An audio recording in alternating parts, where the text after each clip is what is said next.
Live from New Delhi, you're watching DD India News Hour, India's voice to the world. I'm Siddharth Bharadwaj. Coming up in the next hour, Microsoft co-founder Bill Gates meets India's Prime Minister Narendra Modi. Talks feature artificial intelligence, women-led development, innovation in agriculture, and taking lessons from India to the world. US government awarded the state of Maryland $6 million to rebuild collapsed Baltimore Bridge. Investigating team probing ship data, also to question 2 pilots. Former South African President Jacob Zuma barred from running in general election in May. 45 people killed in South Africa after bus plunges into ravine. 8-year-old child is only survivor. And Indo-Aussie pair of Rohan Bopanna and Matthew Ebden storm into final of Miami Masters.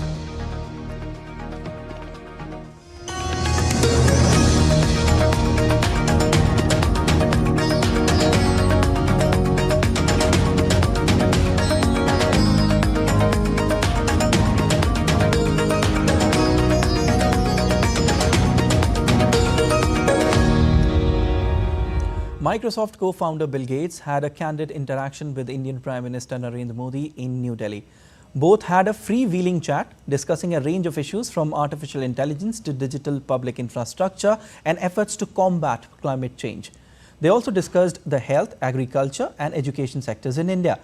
Highlighting initiatives taken in health sector, India's Prime Minister Narendra Modi said India has built 200,000 Ayushman Arogya Mandir health centers, connected them digitally with big hospitals.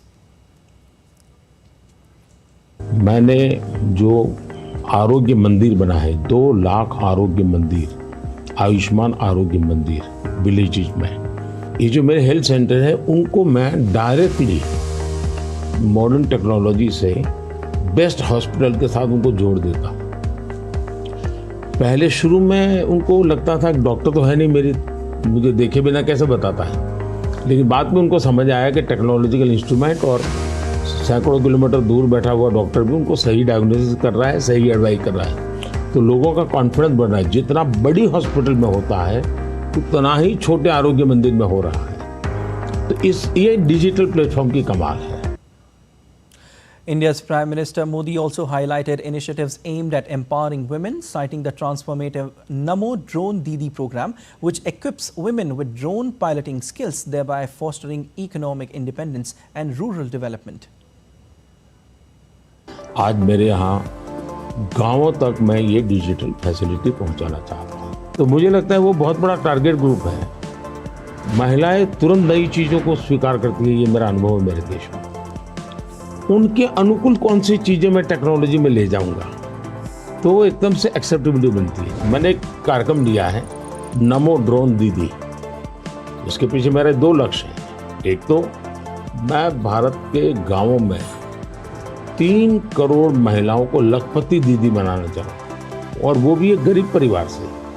तो मैं एक psychological change करना चाहता हूँ। ये छोटी छोटी चीज़ें नहीं, बड़ी चीज़ें करनी है। दूसरा, गांव में महिलाएं मतलब यही काम करेगी, भैंस को चराएगी, गाय को चराएगी, दूध दोहेगी, नहीं, मैं उसके हाथ में टेक्नोलॉजी देना चाहता हूँ। मैं साइकोलॉजिकल चेंज लाना चाहता हूँ। गांव के सब लोगों को लगना चाहिए कि ये हमारे गांव को बदल रही है। India's Prime Minister Narendra Modi and Bill Gates also discussed how India sees AI. PM also underlined concerns over tech misuse and regulating deepfakes. He suggested that there should be clean and clear watermarks on AI-generated content. AI ने जो challenges खड़ी की हैं, वो मैंने देखा है कि इतनी अच्छी चीज अगर प्रॉपर्ली ट्रेन किया बिना किसी के हाथ में दे दी जाए तो वो मिसयूज होने की संभावना ज़्यादा है। अब मैंने AI से जुड़े सारे ब्रेन से उनसे भी बात की। मैंने कहा शुरू में हमने कोई भी AI जनरेटेड चीज़ है तो उस पर आना चाहिए वाटरमार्क कि ये AI जनरेटेड है, ताकि कोई मिसगाइड ना हो। और ये बुरी चीज़ नहीं है, सिंपली इट्स AI जनरेटेड, तो मैं उसका वैल्यू समझ लूँगा। डीप फेक भारत जैसे डेमोक्रेटिक कंट्रीज में और इतनी विशाल कंट्री में कोई एक डीप फेक में कुछ भी चीज डाल दे, जैसे मेरे ही वॉइस में कुछ ऐसी गंदी चीज डाल दे, तो शुरू में तो लोग मान जाएंगे, तो बहुत बड़ी आग लग जाएगी। तो ये जरूरी है कि डीप फेक AI जनरेटेड और ये सोर्स है, ये आज शुरू के दिनों में, आगे चल करके क्या होगा जरूरत नहीं पड़ेगी शायद, लेकिन ये हमने कुछ डूज एंड डोंट्स उस पर सीरियसली सोचना पड़ेगा। All right, DD India's Dibyendu Mondal joins us for more. Dibyendu, we just saw the entire interaction between Bill Gates and India's Prime Minister Narendra Modi, talking about various topics ranging from G20 to clean energy, to renewable energy, to sustainable energy, and to women empowerment. Give us the highlight of the interaction between Bill Gates, Microsoft co-founder, and Indian Prime Minister Narendra Modi. Well, Siddharth, we have seen almost a 49 minutes freewheeling conversation between billionaire Bill Gates and Prime Minister of India Narendra Modi. Just a short while back, they, of course, as you rightly said, they spoke about ranging topics that includes from artificial intelligence to agriculture to education to healthcare and even to climate. He also touched upon how technology has been used in India's G20. He has also spoken about the challenges that comes with the implementation of artificial intelligence. As we just heard the Prime Minister also speaking about deep fakes. The Prime Minister has been concerned about deep fakes and has spoken on various platforms about how deep fakes could pose a challenge to the society. And he also spoke about, remember, about data and data privacy. He also spoke about how data could be used for research, for the research sector, and how data should be used with consent from the people for their data being used even in the research sector. So of course these are some of the key takeaways from the Prime Minister's speech, which also outlines the vision that the Indian government is perhaps likely to take when if it is elected back to power in the general elections of 2024, which is currently underway in India. So of course these are some of the key visions of the Prime Minister that he has laid down during his conversation with billionaire Bill Gates. And of course as we rightly said that he has touched upon multiple topics, from healthcare sector to education to artificial intelligence to agriculture and even on climate, as well as G20, which India hosted just a couple of months back last year in September. So this outlines the government's vision. This outlines the government's what the elected government, if the Prime Minister Narendra Modi's government is elected back to power in 2024, what are the aspects and issues that it will be taking care of. But also let me highlight how the Prime Minister is talking about a fourth industrial revolution with respect to technology.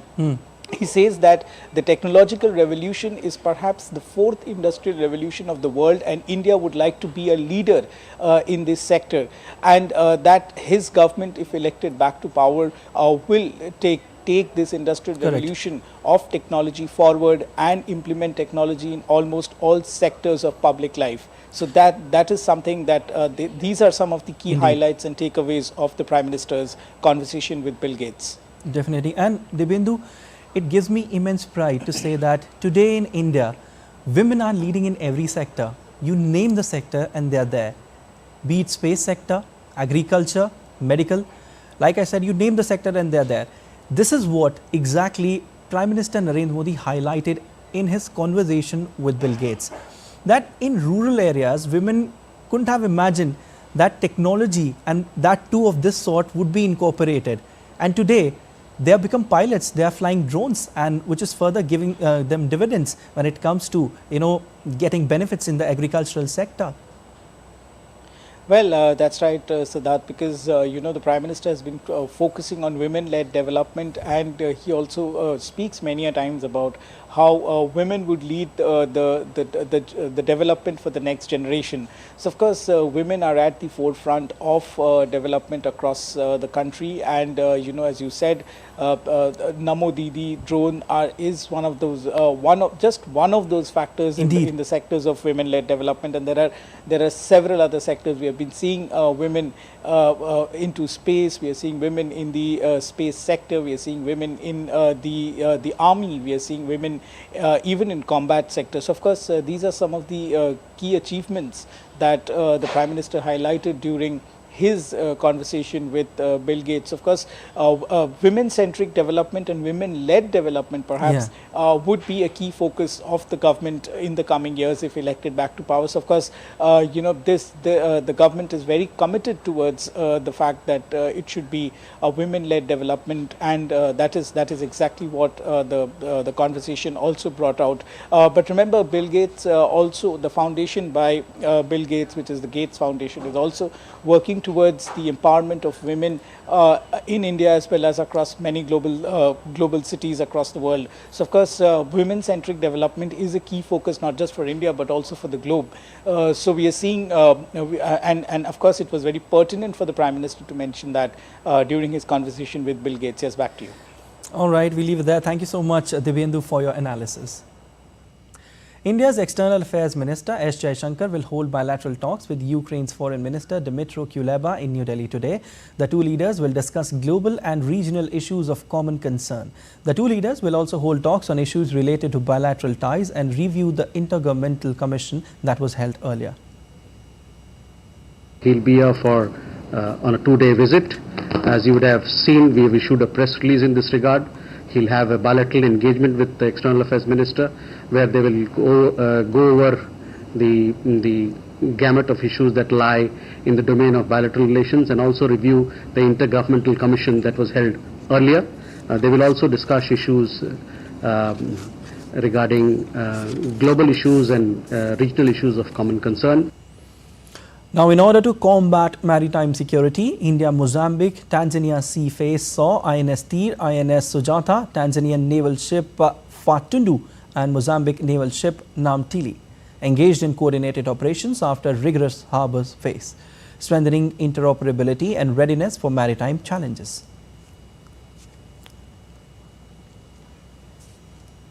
And still to come on DD India News Hour. Delhi LG directs probe into Congress leader Supriya Srinath's remarks on Kangana Ranaut.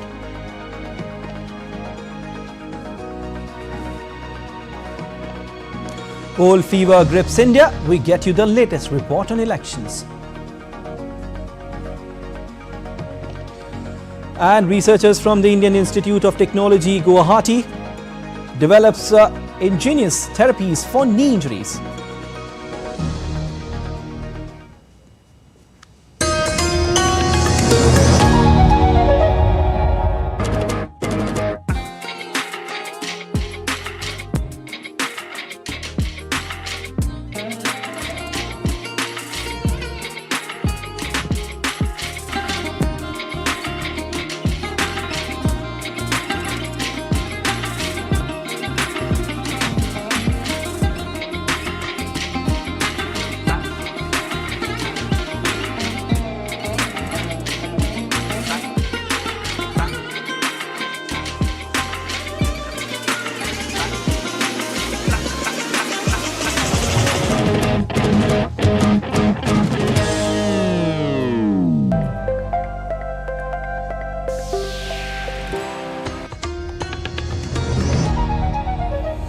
You're watching DD India News Hour. I am Siddharth Bharadwaj, and let's get you the latest on what's happening in India in the run-up to the world's largest democratic election.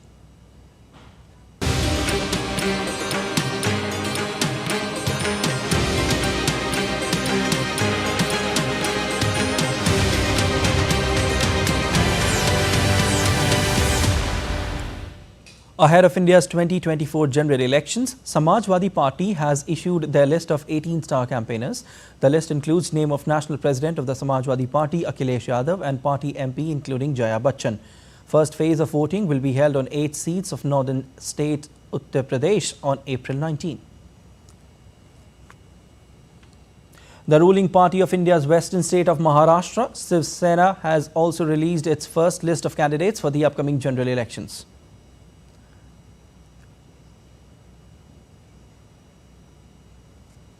Delhi Lieutenant Governor V.K. Saxena has directed Delhi Police Commissioner to carry out a thorough investigation into the derogatory social media post from the handle of Congress leader Supriya Srinath against actress and BJP candidate from Mandi, Kangana Ranaut.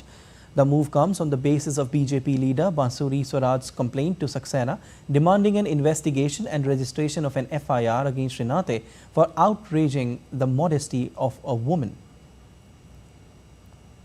The LG has issued directions to police to ascertain the truth in the entire episode as well as subsequent claims made by Srinate denying her involvement. Police will also investigate as to who deleted the post after nearly 2 hours and the device used for deleting the same.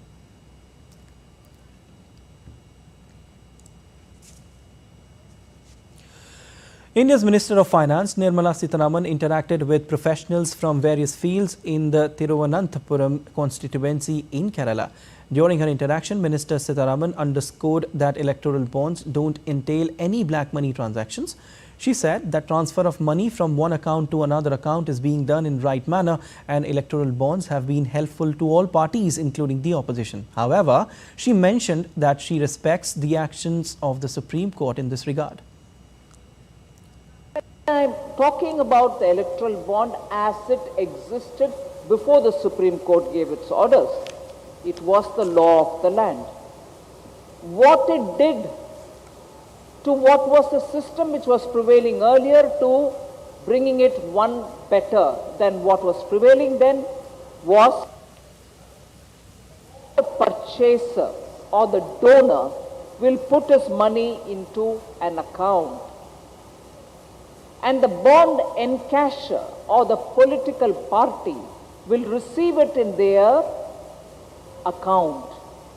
So the account-to-account transaction shows you that it is absolutely white and traceable. With a sea of choices for the voters to choose from, there exists an option for them to express their disapproval as well. Here's a report that tells you more about this unique feature, the choice of Nota or none of the above.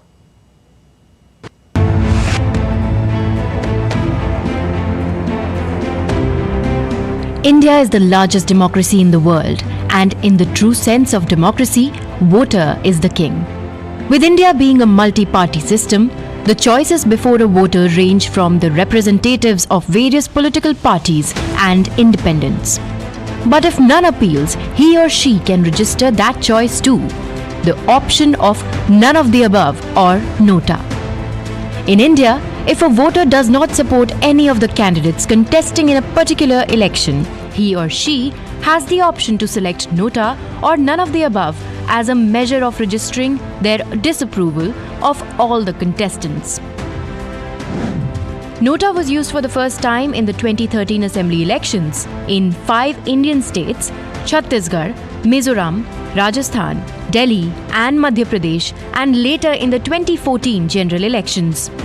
The Supreme Court of India reasoned that the Nota option would allow voters to express their discontent with the political parties and the candidates they put up, and thus help cleanse the political system.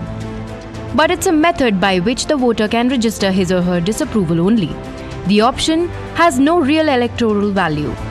Even if the maximum number of votes cast is for Nota, the candidate getting the most of the remaining votes would be declared the winner.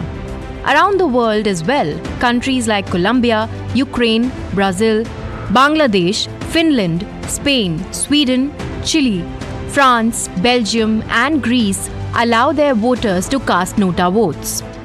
The United States also allows it in a few cases, and the state of Texas in the US permits the provision since 1975. The Nota option may not hold much electoral value, however, it represents a section of electorate dissatisfied enough to prefer no candidate over the ones contesting. Despite its capacity to alter election results, Nota's overall vote share has seen a decline. From 1.41% in the 2018 polls to 0.97% in the recent elections, the drop indicates a shift towards more decisive voting or voter education about Nota's implications. Antara Sinha for DD India. Researchers from the Indian Institute of Technology, Guwahati, in collaboration with the University of Animal and Fishery Sciences, Kolkata, have formulated 3 ingenious treatment solutions for a certain type of knee injury that has historically proven difficult to treat. Trauma to the knee meniscus A cushioning tissue in the knee joint is commonly occurring yet complex problem. These new developments signal a significant advancement in treating knee injuries, providing a solution that is custom-made for each patient and could also potentially prevent future complications such as osteoarthritis.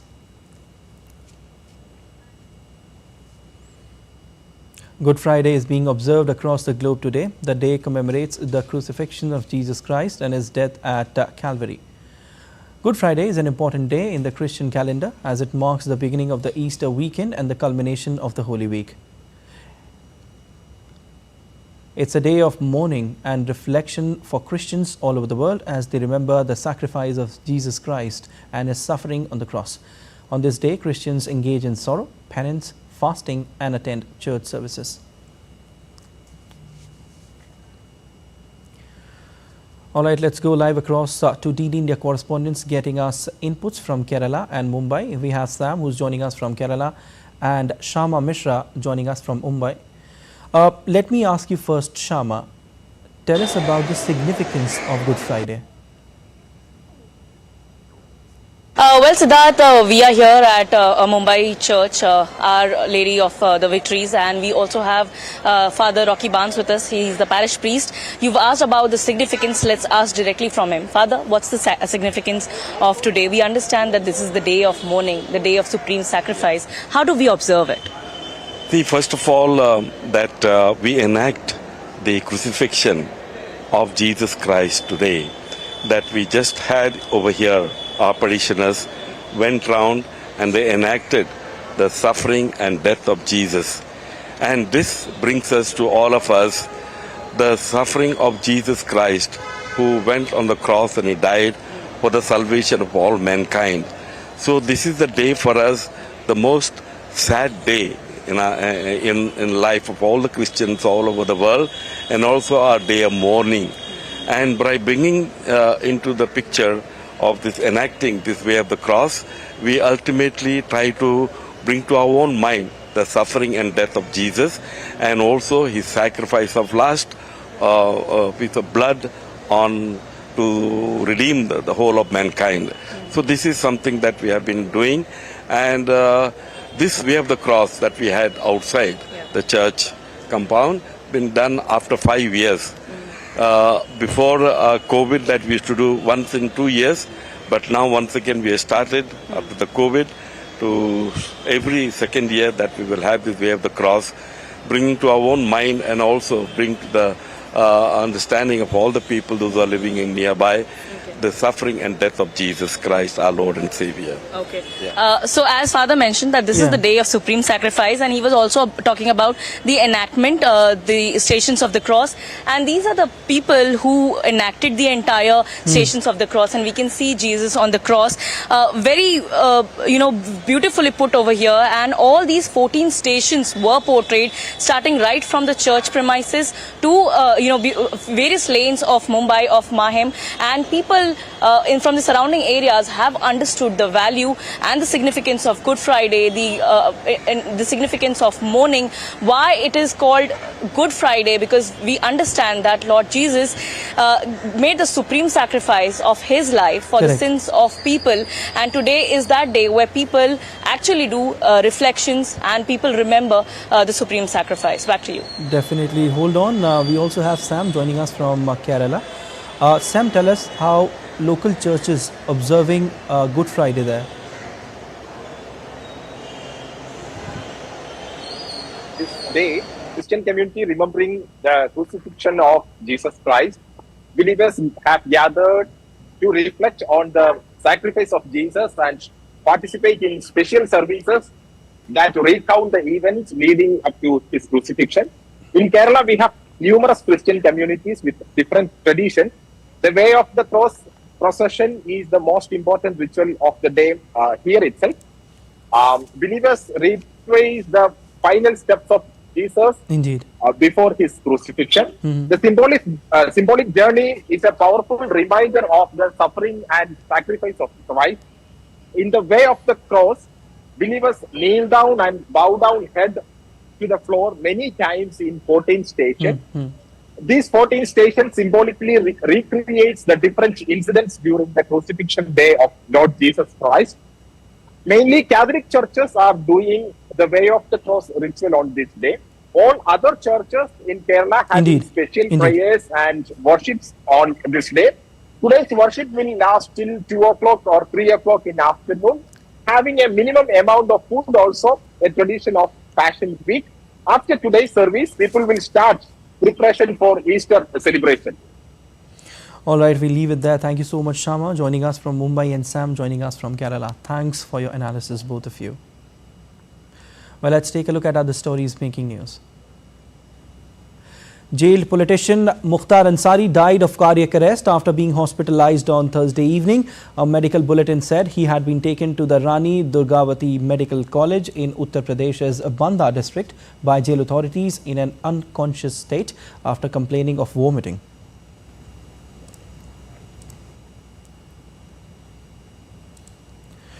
In Jammu and Kashmir, at least 8 people feared dead in road accident in North India's Jammu and Kashmir. The incident happened when a passenger taxi rolled down a deep gorge on the Jammu-Srinagar National Highway in Ramban area. Police, SDRF and Civil Quick Response Team Ramban reached on spot and rescue operation is underway. Amid strict security arrangements, the Archaeological Survey of India team reaches Madhya Pradesh's Dhar on the 8th day on Friday. Excavation is being done all around to find the foundation of the structure in Bhojshala today.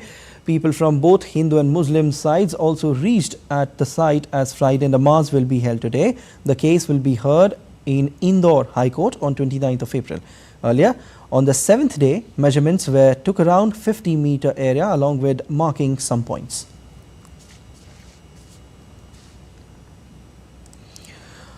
A tiger hiding in the bushes after straying out of the Pilibhit Tiger Reserve in North India's Uttar Pradesh was rescued on Thursday. Swinging into action after being alerted to the straying tiger, the forest officials cordoned off the area where it was spotted and disabled it with a tranquilizer dart.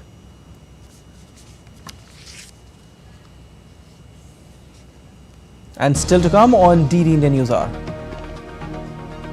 International Court of Justice orders Israel to take action to ensure basic food supplies arrive in Gaza.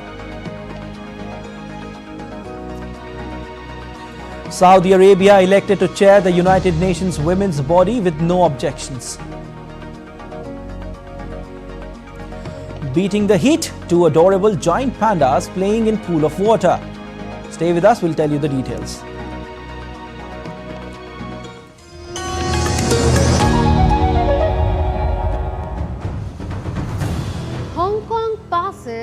A draconian national security law. Has democracy died in Hong Kong? Was there a secret weapon behind the mysterious Havana syndrome that shook American diplomacy? And the last decade was the hottest ever. Is our planet on the brink? Watch Connecting the Dots to get the full picture every Friday at 8 p.m. IST on DD India.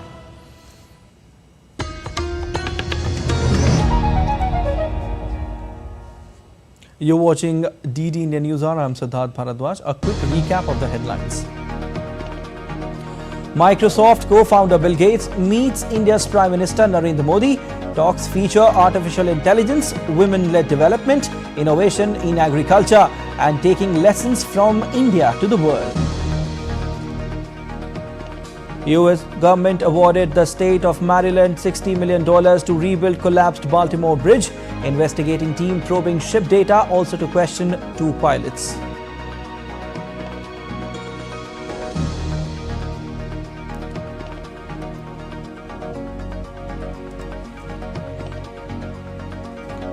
Well, former South African President Jacob Zuma barred from running in general election in May.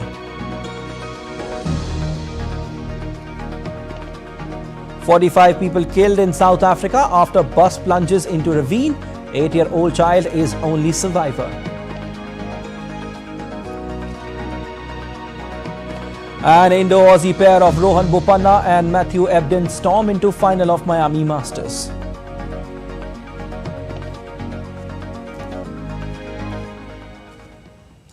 The US government has approved $60 million emergency fund to the state of Maryland to rebuild the collapsed Baltimore bridge. The funding will also be utilized in removing of the heavy debris shattered in the water to reopen Baltimore's shipping channels. Massive barges carrying cranes steamed towards Baltimore on Thursday to begin the challenging work of removing metal and concrete from the river. The bridge came tumbling down early on Tuesday after a massive cargo freighter that had lost power plowed into the structure in Baltimore Harbor. 2 bodies have been recovered and 4 other missing people are presumed dead. We submitted an initial $60 million request to the Biden-Harris administration for initial mobilization, operations, and debris recovery efforts. And I can report that as of this afternoon, the Biden-Harris administration has approved that request. We are deeply grateful to President Biden, to Secretary Buttigieg, to our federal delegation, and all of our federal partners. Meanwhile, a probe is underway to determine the cause of the accident. Officials from National Transport Safety Board boarded the cargo ship on Thursday, inspecting damage and downloading ship data. New insights surfaced a day after the incident, saying that a cargo reported losing power and the ability to maneuver before plowing into a support pylon of the bridge.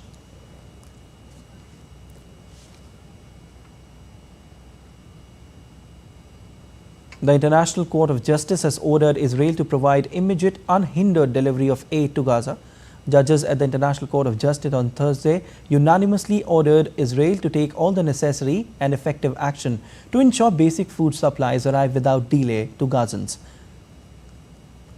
In Thursday's order, the court reaffirmed the January measures but added Israel must take action to ensure unhindered provision of basic services and humanitarian assistance, including food, water and electricity, as well as medical supplies and medical care to Palestinians throughout Gaza.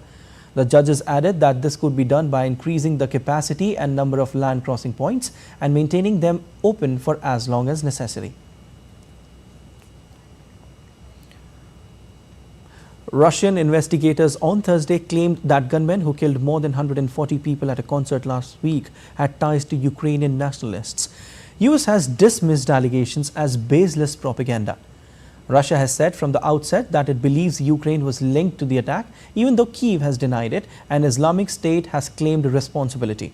In a statement, Russia's investigative committee said for the first time that it had uncovered proof of a Ukrainian connection.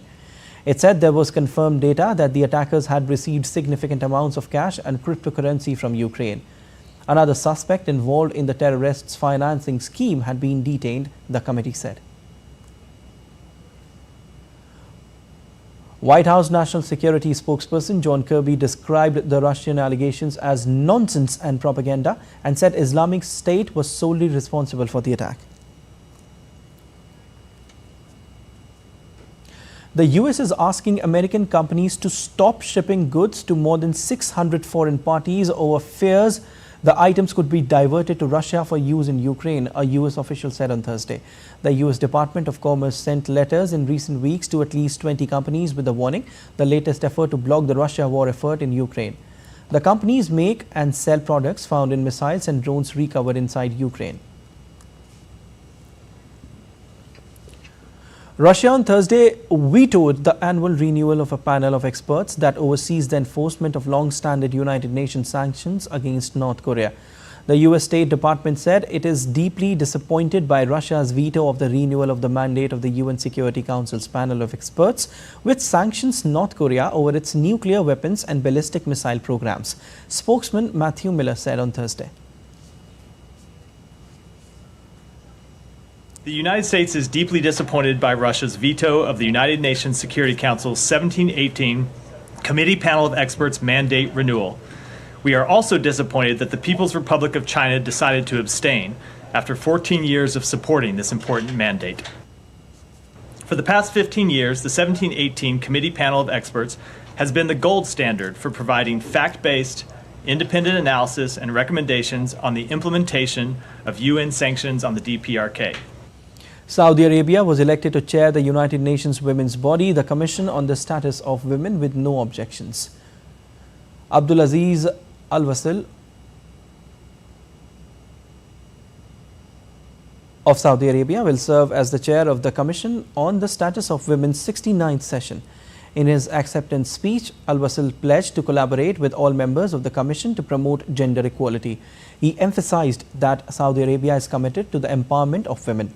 The CSW, established in 1946, is a global policy-making body dedicated to the advancement of women. It holds annual meetings in March to promote gender equality and women's empowerment.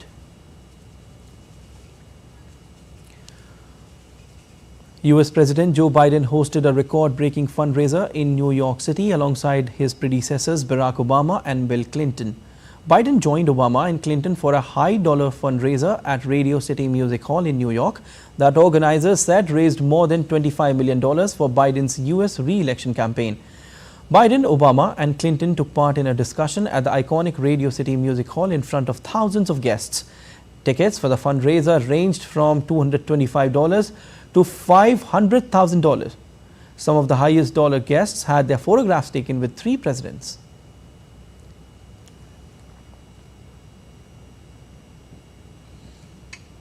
Senegal's President-elect Bassirou Diomaye Faye and his political counterpart Ousmane Sonko met outgoing President Macky Sall on Thursday, a rapid ascent for the opposition leaders who just weeks ago were in prison. Opposition candidate Faye won over 54% of votes in Senegal's presidential election, with Sall's hand-picked successor Amadou Ba taking around 35%. South Africa's former president Jacob Zuma has been barred from contesting upcoming general elections scheduled for May. The country's electoral commission has not given a reason. Former President Zuma has been campaigning for the recently formed Umkhonto we-Sizwe party in attempt to restart his career after he was previously in prison for contempt of court in 2021. Zuma is also facing charges of corruption over a multi-billion-dollar arms deal from the 1990s when he was vice president. The 81-year-old served as president from 2009 until 2018 when he had to step down because of corruption allegations. In a tragic incident, a bus crash in South Africa's northern province of Limpopo resulted in 45 deaths and 1 serious injury. The ministry alleged that the driver lost control and collided with barriers on the bridge, causing the bus to go on over the bridge and hit the ground where it caught fire. The passengers were pilgrims traveling from Botswana's capital, Gaborone, to an Easter service in the town of Moria. An 8-year-old girl, the only survivor, was taken to hospital with serious injuries. Rescue operations went on late into Thursday evening, with some of those killed reportedly and others trapped inside the debris and scattered on the scene. Poland on Thursday said it will join international efforts to help keep the Olympic Games in France safe by sending troops, including sniper dog handlers. Poland's defense minister on social media platform X said the Polish armed forces will join the international coalition established by France to support the preparations and security of the 2024 Summer Olympics. He wrote, "A task force of soldiers, including dog handlers, will be sent to Paris. Its main goal will be to undertake activities related to the detection of explosives and counteracting terrorist phenomena." The announcement was made on the day France's Chief of Defense Staff Thierry Burkhardt visited Warsaw. The French government raised the country's terror alert warning to its highest level on Sunday, following the shootings in Moscow just a few months before the Games kick-off on July 26. France has moved a step closer to banning discrimination in the workplace against hairstyles. France's lower house of parliament has approved the legislation in the National Assembly. The law will bar employers from requiring hair to be straightened and for afros, dreadlocks and braids to be covered. The bill, which aims to ban all discrimination against hair texture or haircuts, will also protect blonde women from sexist discrimination. The bill was approved by 44 legislators against only 2, while many MPs did not vote at all for this first reading of the text. It has to be approved by Senate to become a law. More than 100 kidnapped Nigerian students were welcomed back home by their local community in the northwestern state of Kaduna on Thursday after being freed by the army. Large crowds gathered in the town of Kuriga to celebrate their return. Over 100 Nigerian students and staff who were kidnapped earlier this month were freed by army on Sunday. The army announced on Sunday it has rescued 137 hostages in the neighboring state of Zamfara, days before a deadline to pay a 1 billion Nigerian currency naira ransom for their release.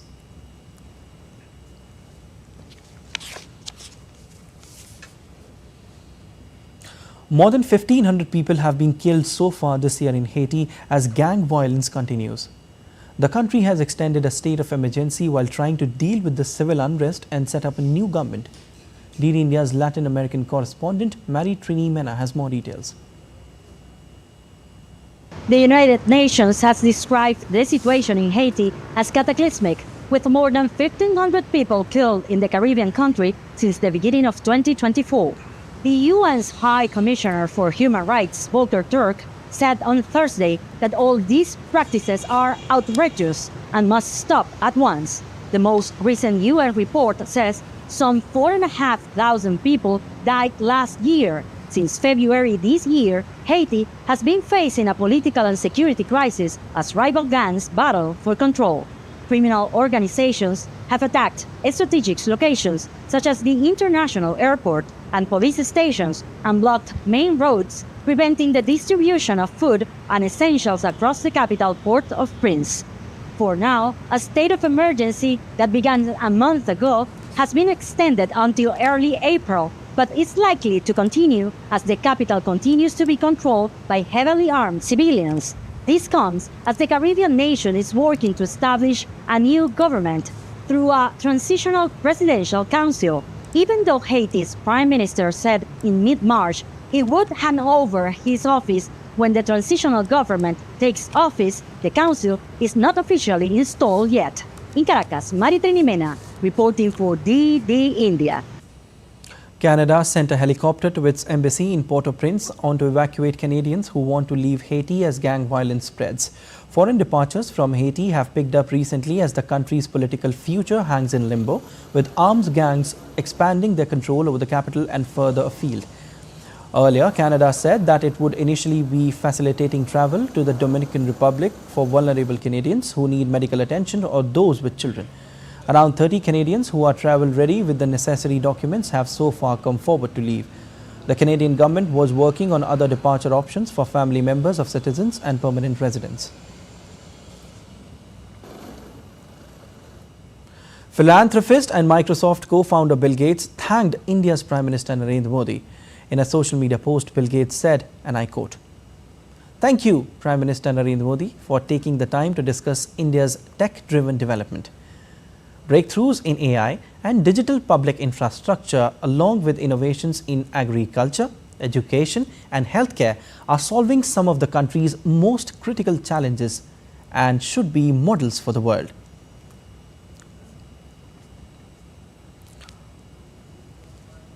All right, let's take a look at other stories making news around the world. A destructive fire engulfed a high-rise building in Brazil late on Thursday. Thick smoke raised as debris was seen falling from the towering building under construction in the Torre neighborhood of the city in Brazil's Pernambuco state. Emergency response teams quickly rushed to the scene while authorities shut off electricity and evacuated nearby buildings as a precaution. There were no immediate reports of casualties.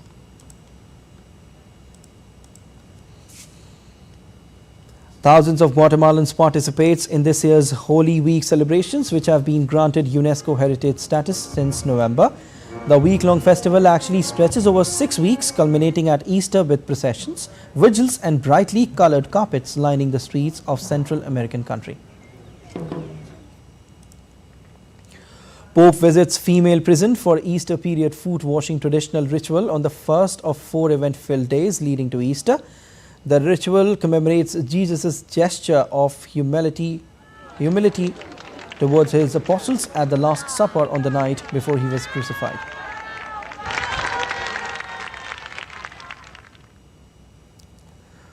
Queen Camilla stepped in for the king at the traditional Maundy service. The Queen greeted people awaiting her outside Worcester Cathedral with British flags and flowers after the service ended. An anti-monarchy protest was held nearby.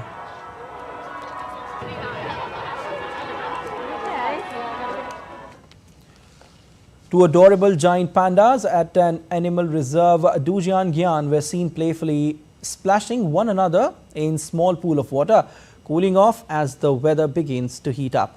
The Doordarshan Animal Reserve covers an area of about 126 acres, equipped with panda hospital, a medical lab, 10 sets of monitoring enclosures and many more. And still to come on DD News Hour. Sam Bankman-Fried sentenced to 25 years for multi-billion-dollar FTX fraud.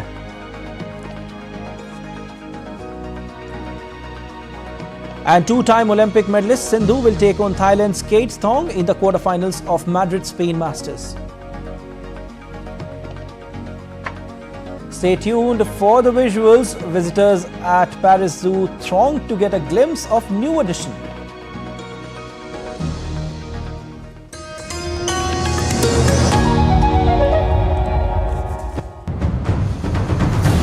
Hong Kong passes a draconian national security law.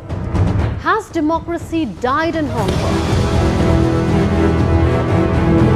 Was there a secret weapon behind the mysterious Havana syndrome that shook American diplomacy? And the last decade was the hottest ever.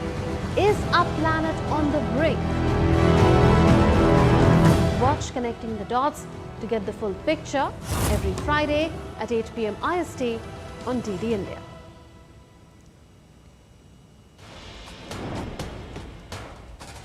Wherever news breaks, whatever it takes. Connecting corners, cutting across continents. Stories that matter from across the globe. Accurate, authentic journalism that serves you right. From politics to glamour, from sports to world affairs, with a fusion of aesthetics and substance. Introducing news in a new avatar. Experience the world through a new lens. Stay tuned to DD India for an exciting journey beyond borders.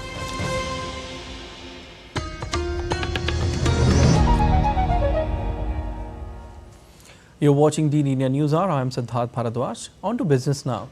Britain's economy showed resilience in the first few months of 2024 despite data confirming a recession last year. Gross domestic product shrank 0.3% in the fourth quarter. Britain's economy has shown signs of starting 2024 on a stronger footing, with monthly GDP growth of 0.2% in January. However, Britain remains one of the slowest countries to recover from the effects of COVID-19 pandemic. At the end of last year, its economy was just 1% bigger than in late 2019. Former cryptocurrency billionaire Sam Bankman-Fried was sentenced to 25 years behind bars for his role in perpetrating one of the biggest financial frauds in US history. The founder of now bankrupt crypto exchange FTX, Bankman-Fried, is being sentenced in a New York Manhattan federal court for stealing billions of dollars from his cryptocurrency exchange FTX customers. During the hearing of his sentence, founder of now bankrupt crypto exchange FTX, he apologized to his former colleagues as he braces for the prospect of decades behind bars. Bankman-Fried was convicted in November 2023 of stealing $8 billion from FTX customers. The former billionaire CEO faces decades in prison for fraud and conspiracy charges stemming from his role in the collapse of FTX. Prosecutors say he took more than $10 billion from unsuspecting customers. Meanwhile, Bankman-Fried's team, which is expected to appeal, had argued for a lighter sentence of roughly 5 to 6.5 years. With less than a week to go before shareholders elect Walt Disney's board, the race for votes heated up as one institutional investor sided with CEO Bob Iger and company's directors, while another bagged hedge fund manager Nelson Peltz's Trian Fund Management. The New York City retirement system, which owned $291 million worth of Disney stock at the end of last month, said the entertainment giant should get more time to achieve the strategic transformation it is working on under Iger, rejecting the nominees from Trian and Blackwell's Capital, another activist fund that also won board seats. Cocoa prices have reached record highs as a drop in the global supply leaves chocolatiers scrambling to secure the essential raw ingredient. Millions of cocoa farmers in West Africa faces a painful watershed moment. Many eminent chocolate brands are looking to cut costs as heavy rainfall and crop diseases drive cocoa prices to record highs. Last year, the 27-hectare long plot in western Ghana was covered with nearly 6,000 cocoa trees. Today, less than a dozen remains, impacting 60% of the global supply. You're watching DD India News Hour. Time now for sport. Men's doubles duo of India's Rohan Bopanna and his Australian teammate Matthew Ebden stormed into the ongoing Miami Open finals on Thursday night. The duo sealed a solid win over Spain's Marcel Granollers and his Argentine partner by 6-1, 6-4. Earlier, the Indo-Aussie pair beat Australia's Sam Verbeek and his Netherlands partner John Patrick Smith in the quarterfinals. Rohan Bopanna and Matthew Ebden will take on Croatia's Ivan Dojic and his American partner in the finals on Saturday. Meanwhile, in women's singles, 4th seed Elena Rybakina beat Belarusian Victoria Azarenka 6-4, 0-6, 7-6 on Thursday, securing a return trip to the Miami Open final. Rybakina is the highest seed remaining in the women's draw. She has won nearly 82% of her first serve points but converted only 2 of her 11 break points chances en route to securing victory in 2 hours 33 minutes. The 24-year-old title winner this year in Brisbane, Abu Dhabi and Doha will next face American Danielle Collins in the finals. Two-time Olympic medalist PV Sindhu will take on Thailand's Supanida Ketthong in the quarterfinals of Madrid Spain Masters tournament today. Earlier on Thursday, Sindhu beat Chinese Taipei's Huang Yushun 21-14, 21-12 in the second round of the tournament. The former world champion, who finished runners-up in the last edition, beat Canada's Wenzhou Zhang in a lopsided contest. With top seed Carolina Marin of Spain pulling out of the tournament, Sindhu is now the favourite to claim the crown and end a long wait. Sindhu won her last BWF Tour title at the 2022 Singapore Open Super 500. News from the IPL. Rajasthan Royals on Thursday beat Delhi Capitals by 12 runs in the ongoing IPL. Host Rajasthan Royals picked up their second win in IPL 2024 as they registered the 12-run win at the Savai Man Singh Stadium in Jaipur. Riyan Parag's 84 of 45 helped Rajasthan Royals set a target of 186 runs, setting them up on a steady plane for the second innings. Meanwhile, RCB will take on KKR, Kolkata Knight Riders, today at the Chinnaswamy Stadium in Bengaluru.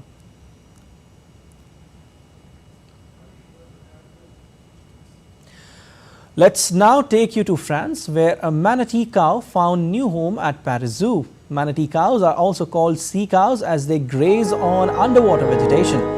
The threatened species has seen its numbers dwindle to less than 10,000 amid loss of habitat, injuries from contact with the propellers of ships and pollution.